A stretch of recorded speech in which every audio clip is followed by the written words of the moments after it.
Amarantsika ny resaka baolina kitra dia ny andro faharoan'ny fiadinan'ny tompondakan'ny Ligue Nalamanga ho an'ny Ligue 2 kosa indray izy ity tsara fanombohana ny Étoile Bleue izay nandresy 4-0 tamin'ity androany ity.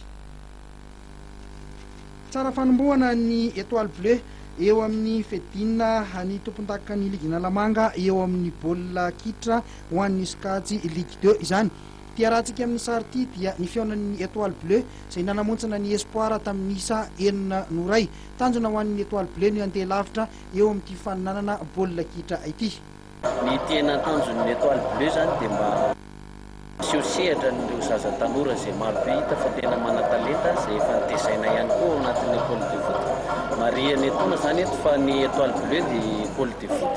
Misy ny sokajy rehetrarehetra zany hatrany amin'ny kely indrindra ka hatrany amin'ny lehibe indrindra.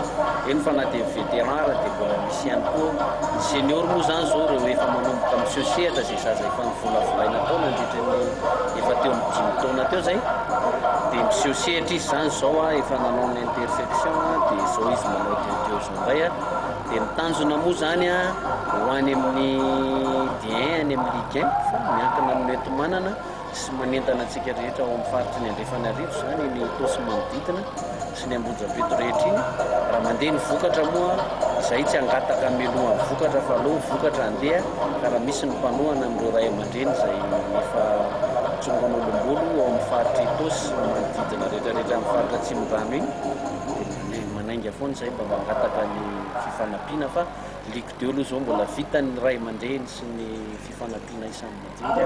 Président moa miezaka maso ao anatin'izay zavatra izay dia ny tanjon'ny Étoile Bleue zany ho lasa lavitra ny ankizy izay aveny amin'ny faritry ny Itosy ray manontolo. Toy izao ireo vokatra hafa nandritra izay andro faharoa izay. Ny TMK nandresy ny 3 tamin'isa 2-0, Jupiter nandresy ny Savia tamin'isa 2-0 ary ny Scorpion nandresy ny FC ISPM tamin'isa 2-0.